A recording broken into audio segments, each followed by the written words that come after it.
Ça va bien. Bonjour à tous. Donc Nicolas, vous le connaissez par cœur. Parcours la planète, parcours les entreprises, est le consultant économique du DLR. Possède également son cabinet, bien sûr. Nicolas, première grande question. On va ensemble, bien sûr, travailler la revue de presse. Que s'est-il passé économiquement? Que peut-il se passer? Quelles sont les analyses de Nicolas?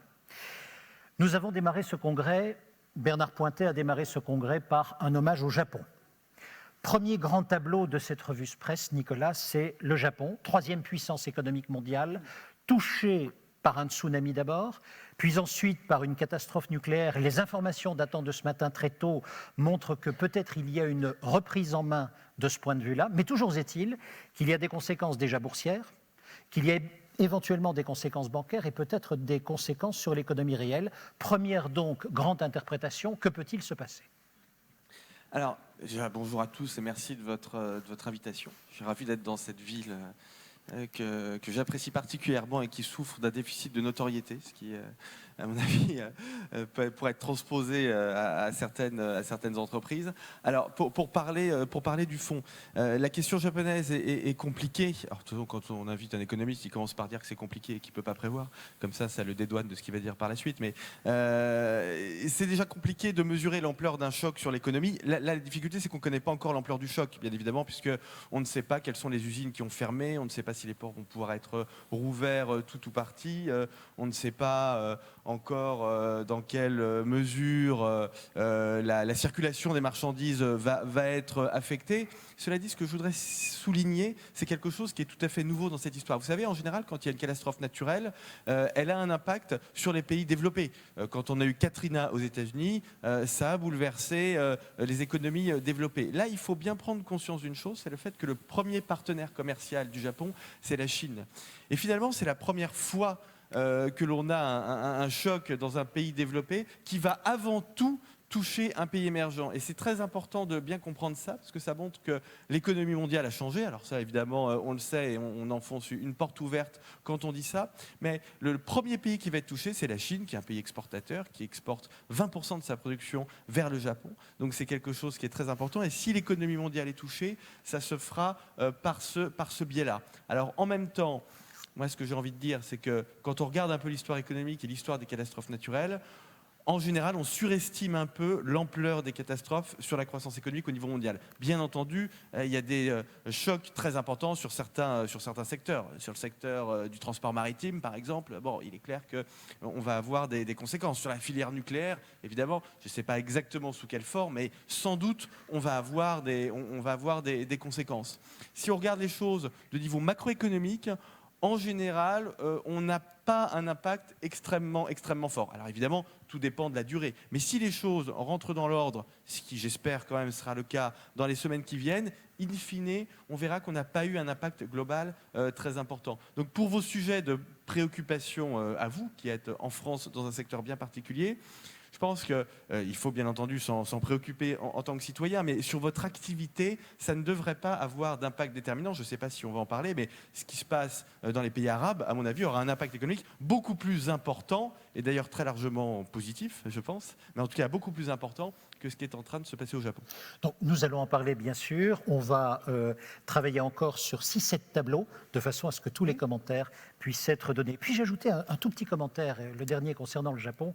Bien sûr, il y a toute la partie économique, bien sûr, il y a toute la partie catastrophe et maîtrise de cette catastrophe. Avez-vous vu cependant le sang-froid, la maîtrise d'une population, la discipline de cette population qui réprime ses instincts de panique et qui, en tous les cas, obéit à un certain nombre d'ordres venus d'en haut. Le Japon est en train, de ce point de vue, de donner une leçon au monde entier dans la façon dont la population se gère et dans la façon dont elle obéit aux flux qui lui sont donnés.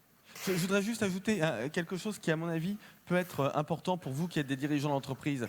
C'est le fait que dans un monde qui est en mutation rapide, avec des innovations technologiques qui sont extrêmement rapides, vous avez un type de risque bien particulier qui se multiplie. C'est ce que les anglo-saxons appellent les tail risks, les risques de queue de distribution, c'est-à-dire des risques à très très faible probabilité et à impact extrêmement grave. Et ça, quand on est un dirigeant d'entreprise, il faut se forcer à voir ces risques, parce que ces risques se multiplient. Et le cerveau humain, alors il y a toute une branche de l'économie qui s'appelle l'économie comportementale, le cerveau humain a tendance à évacuer naturellement ces risques. Quand vous prenez l'avion, vous avez une chance sur 4 millions de mourir et vous ne vous posez pas la question d'aller aux États-Unis en bateau. Donc vous évacuez le risque. Eh bien, c'est pareil. Et c'est pour ça que quand on dit, moi je suis bien évidemment contre le principe de précaution, contre toutes ces âneries, mais en même temps, quand on dit à longueur de journée, le risque zéro n'existe pas, ce qui sous-entend qu'il faudrait accepter tout un tas de choses, ça n'a pas vraiment de sens. Parce qu'un risque très faible, peu importe, ce qui compte, c'est le risque pondéré par la gravité de ce qui peut arriver. Et c'est bien le problème auquel on fait face aujourd'hui avec le nucléaire. Le signe noir, Nicolas Taleb. Voilà, exactement. Tableau numéro 2. Nous sommes en novembre 2010. On est peu avant le G20. Nous sommes à Séoul. À ce moment-là, que se passe-t-il? La croissance américaine s'essouffle. Obama se dirige, il le sait, vers des élections de mi-mandat qui vont lui être contraires. Et avant l'ouverture du G20, la banque américaine, la banque fédérale, annonce qu'elle va injecter 600 milliards de dollars supplémentaires dans les tuyaux financiers. Bien sûr, les pays émergents vont être en colère. Il n'y a pas que, d'ailleurs, parce que le dollar va continuer sa baisse. Question, Nicolas, quel jeu jouent les États-Unis? Sont-ils toujours aujourd'hui un moteur de croissance et moteur de croissance mondial? Non, mais il faut bien comprendre que les Américains ont deux caractéristiques. J'aime beaucoup les Américains, bien évidemment, mais ils sont irresponsables et méchants. Ils sont irresponsables dans la mesure où ils ont un problème de dette publique, comme nous. Alors nous, on a du mal à le résoudre, mais eux, en réalité, veulent le résoudre uniquement en faisant marcher ce qu'on appelle la planche à billets. C'est une version New Age de la planche à billets. On ne fait plus de l'émission de billets qu'on distribue aux fonctionnaires comme sous la République de Weimar, mais enfin, fondamentalement, c'est exactement la même chose et ça représente des montants très importants. Alors c'est ce qu'on appelle... Puisqu'on a déguisé ça sous un terme technique qui s'appelle le quantitative easing, vous en avez peut-être entendu parler. On a eu le QE1 et le QE2, puisqu'il y a eu deux versions de ce quantitative easing. Et donc finalement, les Américains ont décidé qu'ils allaient rembourser la dette en monnaie de singe. Et ce dont on parle là représente des sommes qui sont tout à fait colossales. Et ce sont des gens qui sont méchants, parce qu'en effet, ils font baisser le dollar, alors que nous, on voudrait que le dollar remonte. Ils font baisser le dollar, alors c'est pas voulu directement, mais à partir du moment où vous émettez 600 milliards de dollars, bah oui, il faut bien voir que c'est la loi de l'offre et la demande, ça fait forcément baisser la valeur du dollar sur les marchés et ça fait monter la valeur de l'euro. Et comme nous, dans la zone euro, on n'a pas d'outils, si vous voulez, pour contrer ça, il y a une guerre monétaire. Mais il y a une guerre monétaire pourquoi? Parce que la zone euro ne fait pas la guerre. Sinon, si tout le monde avait des armes, il n'y aurait pas de guerre. Et donc, évidemment, là, on est en train de se faire avoir, pour employer un terme que je n'ai pas tout à fait à l'esprit. Ce qui m'amène au tableau 3, c'est effectivement le grand bazar monétaire. Alors, grand bazar monétaire, je reviens sur le G20 de Séoul. Que tente de faire Séoul? C'est de mettre de l'ordre dans l'ensemble des parités monétaires, où manifestement nous avons une sous-évaluation du yuan, sous-évaluation du dollar, mais programmée, Nicolas vient de nous l'expliquer, et chacun, là, reste sur ses positions. Passons en 2011. Nicolas Sarkozy prend les commandes du G20, reprend également le dossier. Il va d'abord associer Angela Merkel au groupe de travail sur la stabilisation des prix de l'énergie, associer Medvedev au groupe de travail sur la stabilisation du prix des matières premières. Reste le grand chantier des monnaies. Question, Nicolas, que je repose. Pourquoi un dollar si bas? Pourquoi un yuan si bas? Et le G20 réussira-t-il? Alors, déjà, il faut bien comprendre que le G20, c'est un truc qui est vachement bien, même si ça ne marche pas. Mais le fait que ça ne marche pas est assez secondaire, finalement. Parce qu'au moins, ça a le mérite d'exister. C'est quelque chose qui existe au niveau des chefs d'État depuis 2 ans. Vous connaissez le principe du G20. Vous avez chaque année un pays qui dirige le G20. Il y a des réunions toute l'année. Puis tout ça est couronné par une réunion de chefs d'État en octobre, novembre. Il y a 2 ans, ça n'existait pas au niveau des chefs d'État. C'est-à-dire qu'on ne parlait pas à 45% de l'économie mondiale. qui étaient constitués des pays avec la plus faible dette et la plus forte croissance. Donc les pays les mieux gérés, on ne leur parlait pas. Alors la difficulté, c'est que ces pays aujourd'hui nous en veulent. Et ça explique pourquoi, quand on demande aux Chinois de bien vouloir être assez gentils pour réévaluer leur monnaie parce que ça nous gêne, ils sont assez peu réceptifs à notre demande. Et ils nous disent qu'il n'y a pas de problème. Alors que bien évidemment, il y a un problème. Le yuan est sous-évalué parce que les Chinois considèrent qu'ils ont besoin d'avoir une croissance économique extrêmement forte et donc ils ont besoin d'exporter beaucoup. Et donc la monnaie chinoise, qui est une monnaie qui n'est pas complètement convertible, est maintenue à un prix fixé de façon administrative, finalement, à un niveau extrêmement bas, ce qui leur permet d'exporter. Alors les Américains, eux, manipulent pas directement leur monnaie, mais comme je le viens de dire, ils mettent en place des politiques qui font baisser le dollar. Alors, par rapport à ça, nous, on fait rien, ce qui est absolument dramatique, parce qu'avec un euro, c'est ta prochaine question, j'y réponds d'abord, c'est pas grave, tu la poseras après. Avec un euro à un niveau de 1,40 $, il est évident que dans tout un tas de territoires qui sont les territoires industriels, et c'est le cas de la Champagne-Ardenne, c'est pour ça que je dis ça, la Champagne-Ardenne n'est pas seulement industrielle, mais enfin l'industrie reste importante à Épernay, à Saint-Dié, etc. Eh bien évidemment, on a des difficultés à exporter.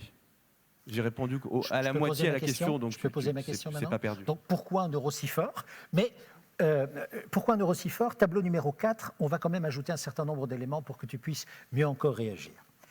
Souvenez-vous, la question se pose depuis déjà pas mal de temps. Il y a un an exactement, lors du congrès de Marne-la-Vallée, congrès du DLR de Marne-la-Vallée, souvenez-vous, la Grèce est déjà dans des complications de dette souveraine. Clairement, ça veut dire que ceux qui lui prêtent de l'argent disent « Écoutez, on n'a plus confiance dans votre capacité de rembourser. Si on vous prête encore de l'argent, ce sera plus cher. » À ce moment-là, la Grèce se retourne vers l'Europe et particulièrement vers l'Allemagne. Et souvenez-vous, je vous avais montré la photo.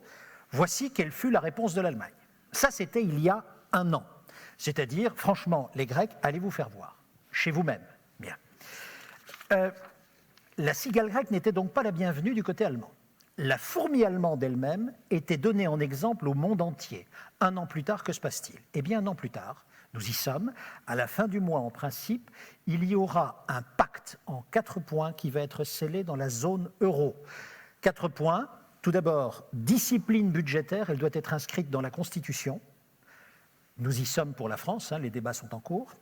Pas d'indexation des salaires sur les prix. La Belgique et le Portugal vont devoir revoir leur système. 3, la retraite à 67 ans. Nous n'y sommes pas encore, mais l'Espagne y est déjà et l'Allemagne aussi. Pérennité du fonds de secours. Réfléchit à 70 ans. Aussi. Et la pérennité du fonds de secours européen, avec évidemment des sanctions prises contre l'État qui ne va pas appliquer l'orthodoxie financière. Alors que s'est-il passé en un an ? Nous avons eu le désastre irlandais, nous avons eu l'asphyxie portugaise, nous avons eu la dérive espagnole et surtout un marché qui fixe ses taux d'intérêt en fonction des fondamentaux des différents États. Berlin demande des gages si Berlin doit aider des pays européens. Nous nous dirigeons, je vous l'ai dit, vers un pacte européen. Du coup, mes questions maintenant. Ces gages en question, on l'a bien compris, c'est réduction des déficits. Peut-on réduire les déficits sans toucher à la croissance ? Je poserais de toute façon, on n'a pas le choix. C'est-à-dire que de toute façon, on est obligé de réduire nos déficits parce que nos créanciers, on commence à en avoir marre que depuis 1975, on s'endette, non pas pour financer de l'investissement, puisqu'au fur et à mesure où la France s'est endettée, l'investissement public a baissé, c'est ça qui est intéressant, mais plutôt pour financer des dépenses courantes et des dépenses sociales. Donc au bout d'un moment, nos créanciers, qui sont à 70% des étrangers, qui ne savent pas lire le mot France sur un morceau de papier, parce que ce n'est pas leur alphabet, donc il faut avoir ça en tête. C'est-à-dire que le fait qu'on ait un peu de mal à passer l'âge de la retraite de 60 à 62 ans, c'est quand même quelque chose qui les préoccupe pas beaucoup, qui les préoccupe dans la mesure où ils voient que tout le monde est passé à 67. Et on n'a pas le choix, de toute façon. Il faut réduire nos déficits. Alors, je voudrais vous rassurer par rapport à votre activité, parce que vous savez, les déficits publics, c'est 3 choses. Quand on parle de déficit public, de dette publique, en réalité, on parle de 3 choses. On parle de l'État central, l'État en tant que tel, les ministères, et puis les préfectures et les sous-préfectures qu'on finira par supprimer, de toute façon, parce que ça ne sert à rien. Donc là, on a un bon gisement d'économie. Donc ça, c'est le premier bloc, qui est très endetté et qui coûte très cher. Le deuxième bloc, c'est les collectivités locales. Et le troisième bloc, c'est la sécurité sociale. Ce sur quoi il va falloir faire des économies, c'est la sécurité sociale, en réalité, parce que c'est ça qui augmente le plus. Pour vous donner juste 2 chiffres, pour bien qu'on ait l'esprit clair, les retraites, en 2050, ça représentera 10% du PIB. Alors, c'est un montant très important, et on s'est beaucoup battu sur les retraites. Ça a été compliqué, la réforme des retraites. J'ai une bonne nouvelle à vous annoncer. Les dépenses de maladie, ça va représenter 20% du PIB. Ça veut dire que ce qu'on a fait sur les retraites, il va falloir faire 2 fois plus fort sur la maladie. C'est-à-dire que tous les trucs du genre puisque tout le monde a eu des gastro-entérites cet hiver. Gastro-entérites, vous voyez, par exemple, ça ne se soigne pas, donc on va arrêter de les rembourser. C'est le genre de choses qu'il va falloir faire ces prochaines années. Donc on va avoir de vrais sujets. Par rapport à votre métier à vous, puisque vous travaillez, vous êtes quand même très dépendant des travaux publics et des collectivités locales. Contrairement à ce qu'on dit et contrairement à ce que dit le gouvernement, mais chacun est dans son rôle finalement, les collectivités locales vont pas si mal que ça. Si vous regardez le déficit public de la France, c'est 7% du PIB à peu près. Sur ces 7%, les collectivités locales, ça représente 1%. D'accord ? Les collectivités locales qui sont en difficulté, ce sont les départements. Ce sont les départements parce que quand l'État veut réduire ses déficits publics, il commence par réduire celui des autres. Et donc, il transfère ce qui coûte le plus cher aux collectivités locales et en particulier aux départements. C'est-à-dire, grosso modo, l'aide sociale. Donc là, oui, là, il y a des difficultés. Mais les régions, nous on travaille beaucoup pour les régions ne sont pas très endettées. C'est pas vrai. Et d'ailleurs, vous avez entendu parler de la règle d'or qui a été présentée en Conseil des ministres mercredi, cette règle d'or qui consiste à dire finalement il faut que l'État se fixe des règles constitutionnelles pour ne pas dépenser trop. Les collectivités locales, vous le savez, ont une règle d'or depuis de nombreuses années qui stipule qu'elles ne peuvent s'endetter que pour investir. Et ça, c'est vrai que ça a empêché un certain nombre de dérapages en matière de finances publiques des collectivités locales. Alors, c'est un côté assez désagréable pour nous, c'est que comme les collectivités locales augmentent les dépenses, elles sont obligées d'augmenter les impôts. Mais ça, je dirais, à la limite, c'est moins grave que le fait de s'endetter en permanence. Et quand vous regardez les villes, dans les municipalités, vous avez des situations qui sont extrêmement différentes. Alors, vous avez des situations qui sont compliquées, comme à Troyes, puisqu'on est en Champagne-Ardenne, qui a été géré par le ministre du Budget, c'est ça qui est rigolo. Donc vous avez des villes qui vont mal, et puis vous avez des villes, je cite souvent cet exemple, nous on travaille pour la Baule en ce moment, qui ne savent pas quoi faire de leur argent. Donc il y a vraiment des situations extrêmement différentes. Donc il faut garder un œil pour vous, évidemment là-dessus, mais je ne pense pas que pour votre secteur, le principal risque soit celui de défaillance en chaîne de collectivités locales. Ça peut arriver, mais je ne pense pas que ce soit le principal risque. Le principal risque, il est en tant que citoyen, pour ceux qui sont à la retraite dans 15 ans, c'est le fait qu'on ne pourra pas leur verser. Donc il vient de donner la réponse, je vais donner l'illustration. La France est donc actuellement entrée dans une opération d'alignement budgétaire, avec des mesures rigoureuses ou plus rigoureuses pour tenir les déficits. Côté retraite, je parle sous votre contrôle, Nicolas. On est OK jusqu'en 2018, mais il va falloir remettre la copie parce qu'au-delà, on n'est pas prêt. Côté Sécu, c'est plombé, on est d'accord. Côté emploi, ça ne repart pas et les prévisions montrent que cela pourrait repartir vers 2011. J'aurai une question là-dessus dans un instant. Il faut dire qu'on est sorti d'une croissance en 2010 qui était juste en alignement sur les prévisions données. Et que pour 2011, on nous annonce une croissance molle, extrêmement molle. Côté services, on est revenu a priori à l'état des services tel qu'il était en 2008. Ce n'est pas du tout le cas pour l'industrie, nous allons y revenir dans un instant. L'industrie, on lui promet encore 2 ou 3 années délicates, difficiles, avant qu'elle puisse revenir à meilleure santé telle qu'elle était avant 2008. Pendant 2 ans encore, l'État est en train de remodeler son visage. D'abord, cure d'amaigrissement forte, côté fonctionnaire. Retrouver donc des fondamentaux acceptables veut dire aussi qu'il faut remplir les caisses. Et donc j'ai une question. Pour remplir les caisses, va-t-on vers de nouveaux tours de vis fiscaux ? Est-ce que de ce point de vue-là, les entreprises ont vraiment des inquiétudes à nourrir et peut-être même du lobbying à effectuer ? Alors, cette question fiscale, elle est compliquée parce qu'il me semble, c'est un peu arrogant ce que je vais dire, mais il me semble qu'on la prend par le mauvais bout. Parce que la fiscalité, les impôts, ça n'est rien d'autre que la contrepartie de la dépense publique. Je suis désolé de rappeler cette évidence, mais quand on annonce qu'on va supprimer l'impôt sur la fortune sans rien dire de la dépense publique, évidemment, on ne peut pas le faire. Et d'ailleurs, on voit bien qu'on ne le fait pas. Ou qu'on est obligé de déshabiller Pierre pour habiller Paul. Donc, il faudrait d'abord avoir vraiment une réflexion sur la façon dont on pourrait baisser la dépense publique pour après réfléchir à la façon dont on pourrait faire évoluer la fiscalité. Alors cela dit, si vous avez des impôts qui doivent augmenter, écoutez, je peux vous donner quelques ordres de grandeur. Comme ça, vous verrez bien les impôts qui vont augmenter ces prochaines années. Quand vous relevez la TVA d'1 point, ça représente 8 milliards d'euros. Quand vous relevez la CSG d'1 point, ça représente 10 milliards d'euros.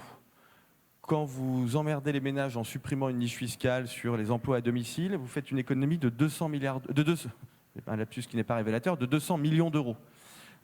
Et quand vous relevez l'impôt sur le revenu d'1 point, ça représente 100 millions d'euros. D'accord. Donc 100 millions d'euros l'impôt sur le revenu contre 10 milliards pour la CSG ou 8 milliards pour la TVA. Donc il est bien évident que les impôts qui devront augmenter, s'il y a des augmentations d'impôts ces prochaines années, j'aime beaucoup cette litote, évidemment, ce sera plutôt la TVA ou la CSG, ce qui rend extrêmement compliqué la tâche de ceux qui disent qu'ils n'augmenteront jamais la TVA et la CSG, au passage. Enfin bon, on habillera la TVA, on mettra du vert, on trouvera un truc, mais c'est pas le plus compliqué. Mais bien évidemment, c'est là que sont les ressources. Je ne crois pas une flambée des impôts sur les entreprises pour la simple et bonne raison que vous ne rapportez pas assez d'argent. Ceux qui rapportent de l'argent, ce sont les consommateurs, parce qu'ils ne se délocalisent pas. Hein. Si on augmente la TVA, vous n'irez pas faire vos courses à Bratislava. Et si on augmente la CSG, pareil d'ailleurs. Donc vous ne délocaliserez pas pour une augmentation de 1 point de la CSG. Donc ce sont sans doute ces impôts-là qui augmenteront. Parce que sur les autres impôts, si vous voulez avoir des recettes fiscales importantes, il faudrait augmenter les taux de façon vraiment extrêmement forte. Ce qui, pour le coup, ne me paraît pas tout à fait possible. En termes de croissance, ça pourrait donner quoi sur l'année 2011 ? Alors, en général, on considère que 2011 sera un peu de la même eau que 2010. En 2010, on a une croissance de 1,5%, donc c'était de la croissance, même si ce n'était pas très fort.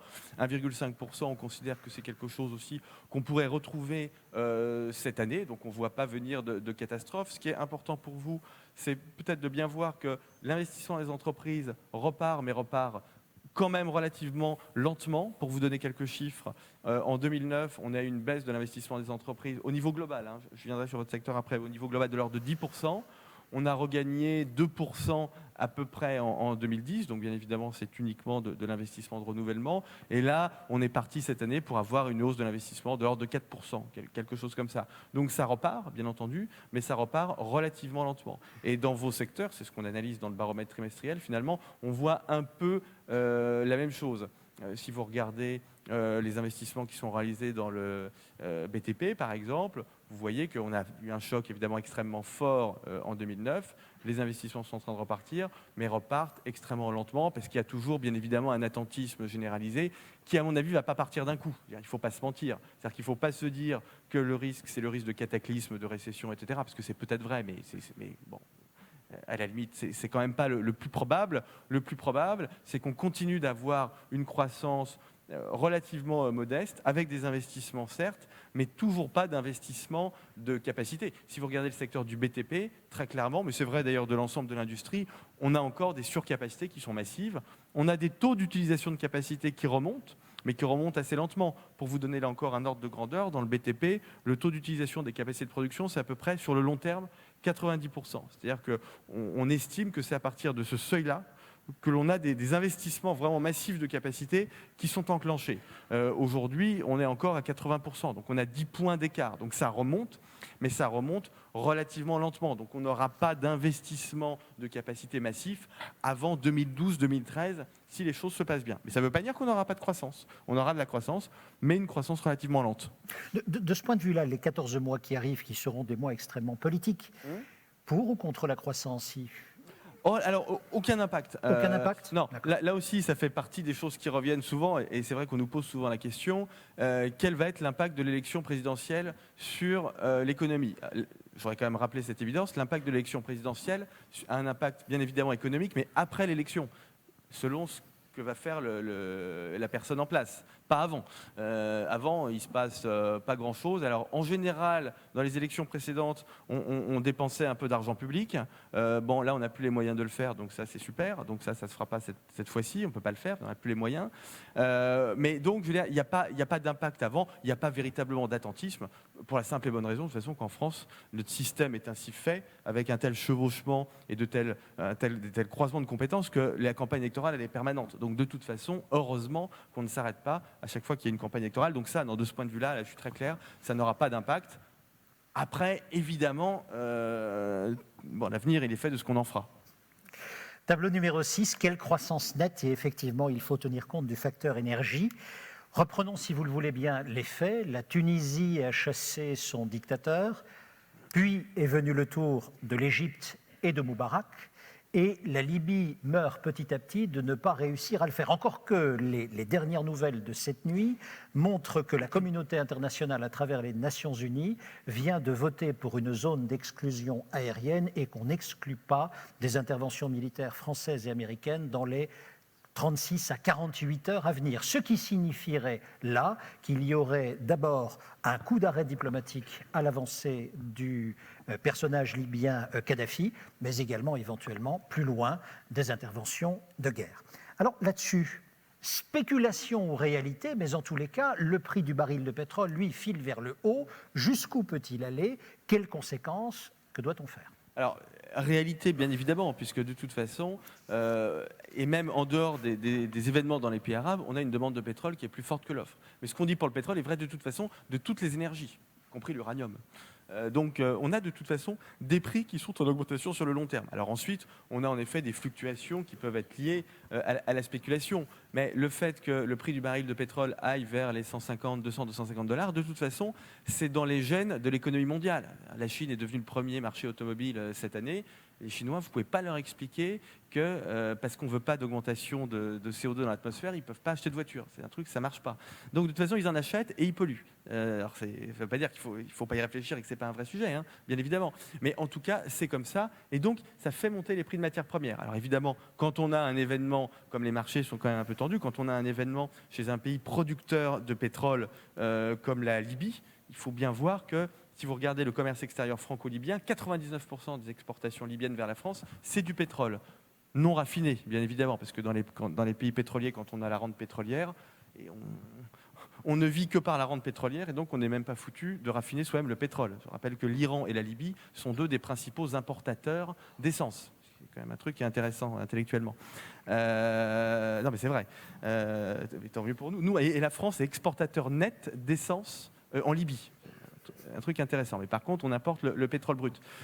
Ce que je veux dire, c'est que ça va durer. Je pense. Je peux me tromper, bien évidemment, mais... Non, clairement, ça veut dire que ça ne va pas redescendre, déjà. Ah non, le prix du baril de pétrole, il peut redescendre, évidemment, si les affaires se calment un peu en Libye, il peut redescendre temporairement, mais le baril de pétrole à 30 ou 40 $, je peux me tromper, bien évidemment, mais je pense que c'est fini, mais définitivement fini. Définitivement terminé. Donc il ne faut pas attendre le fait que le prix du baril de pétrole redescende. Vous avez 1 milliard de personnes qui sont entrées dans l'économie de marché depuis 20 ans et vous en avez 400 millions qui sont entrés dans la classe moyenne.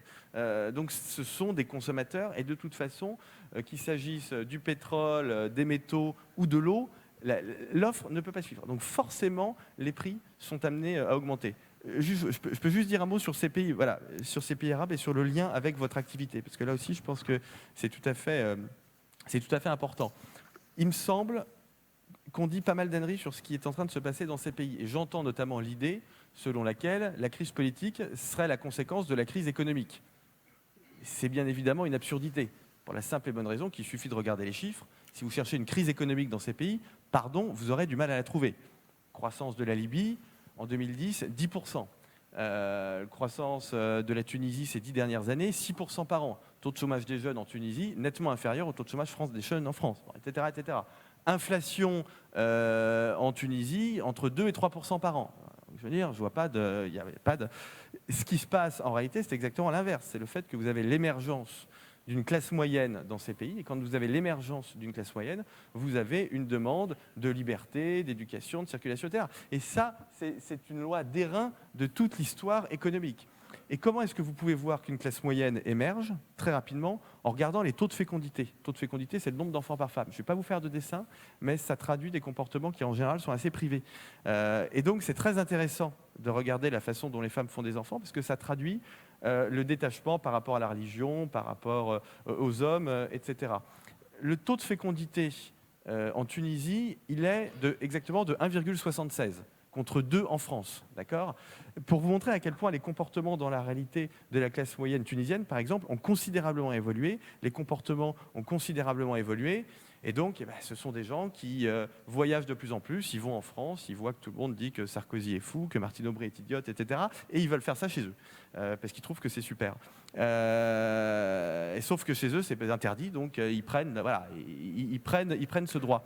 Donc ce qui se passe là est très important, c'est très bien, ça va durer, Et là où je voulais en venir, c'est que ça va générer des opportunités économiques qui sont extraordinaires. Alors bien évidemment, pas aujourd'hui, parce qu'aujourd'hui, je sais bien qu'il y a un certain nombre de patrons d'entreprises qui sont dans leurs usines en Tunisie et qui essaient de faire ce qu'ils peuvent. Et c'est très compliqué, évidemment. Mais d'une part, c'est inéluctable.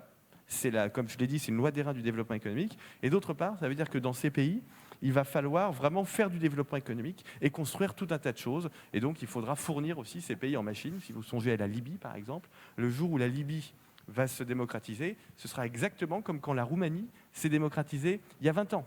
Et vous aurez les mêmes types de croissance derrière. Et c'est pareil pour la Tunisie, pour le Maroc, pour l'Égypte, etc. Donc ce sont des marchés qui sont absolument colossaux.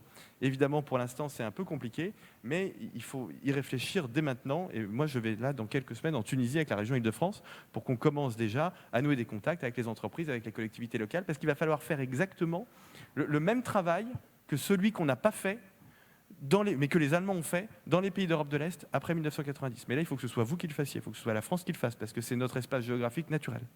Donc, ça, leçon bien comprise, une question quand même. Si c'est une loi des reins, peut-on s'attendre à ce qu'à un moment, la classe moyenne chinoise s'éveille et qu'on arrive aux mêmes turbulences? Bien évidemment. Ça me paraît être la conséquence logique. Et il est clair que si j'étais au gouvernement en Chine, je serais encore plus mal que si j'étais au gouvernement en France.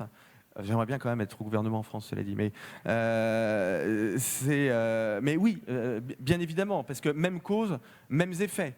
Donc, à partir du moment où vous avez en effet ces revenus de la classe moyenne qui commencent à augmenter, des gens qui commencent à voyager, etc., vous avez des pressions démocratiques qui sont très importantes. Et d'ailleurs, en Chine, le nombre de grèves, le nombre de révoltes localisées augmente année après année. Et ce qui est très intéressant, et là aussi je pense que vous pouvez faire des liens avec votre activité, c'est le poids de l'opinion publique dans tout ça. Les opinions publiques dans tous les pays sont devenues absolument déterminantes. Et c'est vrai pour les entreprises aussi. Quand vous êtes une entreprise aujourd'hui, comme dit Jacques Attali, il faudrait, quand on dirige une entreprise, qu'on fasse comme si tous les gens voyaient exactement tout ce qu'on est en train de faire. Et ça, je crois que c'est vraiment quelque chose qui est très important. Et pourquoi est-ce que l'ONU, qui est quand même un repère de dictateur, intervient en Libye? Et pourquoi est-ce que même la Chine, qui est quand même pas très tranquille avec ça, s'est abstenue cette nuit? Il n'a même pas mis son veto, mais s'est abstenue. Tout simplement parce que l'opinion publique mondiale le demande, et parce qu'on voit tout ce qui se passe en Libye, et parce qu'on ne supporte pas. Et donc ça, c'est quelque chose qui est très important, qui touche tous les pays et toutes les entreprises de la planète. Tableau numéro 7. Et si l'inflation revenait? En tous les cas, c'est dans la presse depuis décembre de l'année passée, et cela ne cesse d'y être. Elle serait cachée dans le baril de pétrole, elle serait également cachée dans le grain de blé. La presse l'affirme, c'est vrai, l'inflation menacerait la croissance mondiale, la reprise mondiale. Ce seraient dans ce cas-là les États endettés qui se frotteraient les mains. Si le prix du blé s'envole, c'est parce que, entre autres, il y a eu un été meurtrier sur les récoltes de blé en Russie. Mais je dirais à chacun ses oignons, parce que si vous allez en Asie, là-bas, c'est l'huile de palme et également le coco qui flambent aujourd'hui. Alors, j'ajoute que pour préserver leur pouvoir d'achat, les salariés qui ont été mis à la diète depuis 2 ans font de plus en plus pression sur les entreprises. Peut-on avoir un retour de l'inflation, particulièrement en France? Quelles seraient les conséquences positives, négatives? Alors, on en voit déjà les prémices, et en réalité, comme tu l'as dit, c'est un peu de l'inflation, là encore, New Age. C'est-à-dire que ce n'est pas l'inflation des années 70 et 80, celle qui a permis à mes parents d'acheter de l'immobilier et de les rembourser pour rien. C'est pas ça. C'est en effet de l'inflation qui est localisée sur les prix de matières premières, sur les prix de l'immobilier, bien évidemment. Sur les prix des actifs en règle générale. Et donc, on ne la voit pas forcément dans les chiffres. Si vous regardez l'inflation en France aujourd'hui, on est toujours sur des taux inférieurs à 2%. Alors ça va peut-être augmenter, on peut aller jusqu'à 3-4%, mais en réalité, on imagine mal que l'on puisse aller bien au-delà, parce que la concurrence est très forte, parce que les entreprises ont beaucoup moins la capacité à augmenter leurs prix que ce n'était le cas dans les années 60, 70, jusqu'au début des années 80. Donc ça, aujourd'hui, ça n'existe plus. Donc l'inflation, elle va aller ailleurs. Et en effet, elle va aller sur les prix de l'énergie, sur les prix de l'alimentation. Si vous regardez la composition de l'inflation en France, les 3/4 de l'inflation, ça vient de l'alimentation et de l'énergie. Donc on voit que c'est vraiment très localisé. Alors bien sûr, ça a un impact sur les ménages, mais ça a un impact qui est très redistributif, parce que les ménages ne consomment pas la même chose. Alors, je me permets de faire une petite page de pub. Je vous renvoie à mon dernier livre qui s'appelle « Le chagrin des classes moyennes », qu'il faut absolument acheter, chez Jean-Claude Lattès, et où j'explique que quand vous aviez 1% d'inflation, ou 2% d'inflation, disons, dans les années 80, on avait tous on ressentait tous l'inflation de la même façon. Aujourd'hui, c'est plus le cas parce qu'on a tous des façons de consommer qui sont extrêmement différentes. Donc, si vous avez une consommation qui est axée sur les services ou sur les loisirs du type jeux vidéo, etc., vous n'avez pas une très forte inflation. Si vous êtes un gros mangeur et que vous roulez en 4x4, vous avez une très forte inflation. Donc, ça dépend vraiment de la consommation. Et donc, du coup, les évolutions de pouvoir d'achat elles-mêmes sont de plus en plus différentes. En fonction des uns et des autres. Quand on dit qu'on a 1% de pouvoir d'achat en France, personne ne s'y reconnaît, mais c'est normal, parce que finalement, on a une, pardon, c'est pas très beau, mais une démoyennisation des comportements. Alors, est-ce que ça peut avoir un impact ? Oui, ça peut avoir un impact, bien évidemment, sur la consommation des ménages. Cela dit, la consommation des ménages, on s'aperçoit avec le temps qu'elle est relativement résiliente en France. À chaque fois qu'on annonce une baisse de la consommation, on ne l'a pas vraiment, pour tout un tas de raisons, parce qu'il y a plein de revenus d'amortisseurs sociaux, de revenus publics, etc., parce qu'on a une démographie aussi qui est plutôt bien orientée. Alors, ce sont les enfants qui consomment le plus. Bon, bref, donc finalement, on voit qu'on n'a en général pas d'à-coups sur la consommation. On a des à-coups sur l'investissement, sur les stocks, par exemple. Ça, c'est quelque chose que vous avez bien vu. Vous avez été aux premières loges pour voir ça ces dernières années. D'ailleurs, aujourd'hui, les stocks des entreprises sont toujours bas. On imagine que ça va remonter un peu, mais enfin, aujourd'hui, on est toujours sur des niveaux extrêmement bas. Sur la consommation des ménages, je dirais qu'au regard, si vous voulez, de l'histoire, on n'a pas à avoir trop de crainte, même si, en effet, on a un petit peu d'inflation, ce qui n'est pas très agréable. J'ai encore deux questions, une stratosphérique et une très concrète. La stratosphérique, Christian Saint-Étienne, économiste, affirme que l'on pourrait se diriger vers une zone où il y aurait 2 euros, un craquement abyssal dans la zone euro. On aurait un euro fort tiré par l'Allemagne, un euro faible tiré par la France. Possible, pas possible? Parce que ça, ce serait un cataclysme.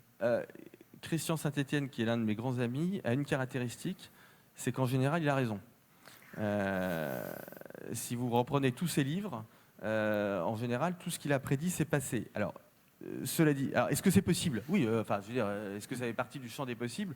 Oui, bien évidemment. On peut distinguer l'éclatement sale de la zone euro de l'éclatement propre. L'éclatement sale, c'est un pays qui sort parce que vraiment, il n'a plus les moyens, il est en situation de quasi-faillite, de défaut sur sa dette, et donc on l'exclut de la zone euro parce qu'on ne peut plus payer pour lui. Bon, en réalité, on n'envisage pas vraiment ça aujourd'hui. Un éclatement propre, ce serait le fait qu'un pays sorte, tout simplement parce qu'il ne veut plus payer pour les autres.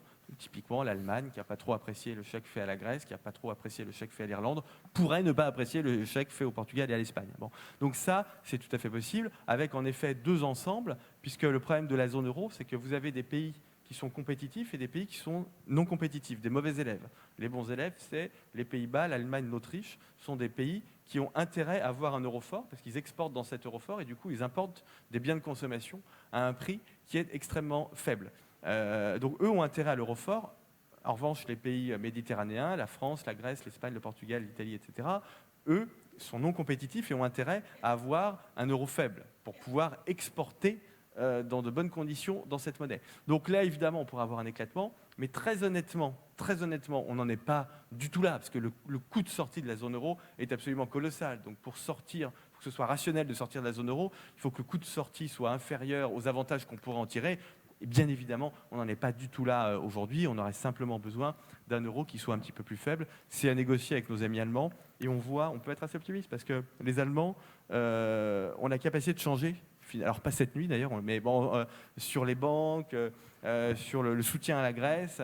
Évidemment, les mots et ce que tu as montré étaient très spectaculaires. Mais le fait est qu'on a quand même fait ce plan de soutien et que les Allemands sont dedans. Donc les Allemands ont quand même cette capacité de changer assez rapidement. Cela dit, là encore, concernant votre activité à vous, si on regarde les principaux risques, je pense très honnêtement que l'éclatement de la zone euro n'en fait pas partie pour l'année 2011. Et j'ai dit une question très très concrète. On a déjà vu un certain nombre de conseils, donc soyez vigilants sur ce qui se passe en Afrique du Nord. Des opportunités vont s'ouvrir. Oui. Merci beaucoup du conseil. Et j'ouvre la question, y en a-t-il d'autres pour les personnes qui te suivent maintenant? Oui, bien sûr. Mais déjà, ce que je voudrais dire par rapport à votre secteur, c'est que c'est un secteur il y a plusieurs secteurs d'ailleurs ici, mais vos secteurs ont subi un choc qui a été un choc extrêmement fort, historiquement fort en 2009. Ce qu'on voit aujourd'hui, c'est qu'on a malgré tout un mouvement de remontée. Alors on n'est pas encore au niveau auquel on se trouvait avant la crise. Et ce que je dis là est vrai pour la location, c'est vrai pour la manutention, c'est vrai pour la distribution. Donc ça, je veux dire, on est de ce point de vue-là tous logés à la même enseigne, même si le choc a été bien évidemment plus fort dans la manutention, il a été plus fort dans la distribution qu'il ne l'a été dans la location. Ça, c'est tout à fait, ça c'est tout à fait vrai. Mais aujourd'hui, on a une remontée. Cette remontée, si on regarde sur le long terme, je pense qu'elle va continuer parce qu'en France, on a des besoins colossaux dans tout un tas de domaines. On a des besoins d'infrastructures qui sont encore très importants, surtout pour les grandes infrastructures. On a un réseau ferré, par exemple, entre les villes de province qui n'est vraiment pas encore ce qui devrait être. Bon, sur les petites infrastructures, c'est moins vrai. On a un besoin de logement, bien évidemment, qui est très, très, très important. Enfin, je veux dire, si les prix de l'immobilier sont aussi élevés en France, c'est aussi, pas que, mais c'est aussi parce que la génération de mes parents qui a fait monter les prix de l'immobilier, en passant, elle a oublié de construire. Donc tout ça, il va bien falloir le résoudre. Donc on manque aussi de logements, on manque d'infrastructures. Donc de toute façon, ce sont des secteurs qui sont amenés à se développer ces prochaines années, sous une forme évidemment très développement durable, très écolo. Et de toute façon, on n'aura pas le choix. Parce qu'être écolo quand le prix du baril de pétrole est à 150 ou à $200, c'est pas pour faire bien, c'est simplement parce que c'est une absolue nécessité. Donc de toute façon, ça se fera. Donc oui, il existe des opportunités. Cela dit, on ne va pas se mentir, la reprise, elle est partie pour être lente, d'accord, vraiment pour être lente, parce qu'aujourd'hui, on a bien évidemment dans vos secteurs des investissements de productivité, comme je disais tout à l'heure, mais on n'a pas encore véritablement d'enclenchement des investissements de capacité.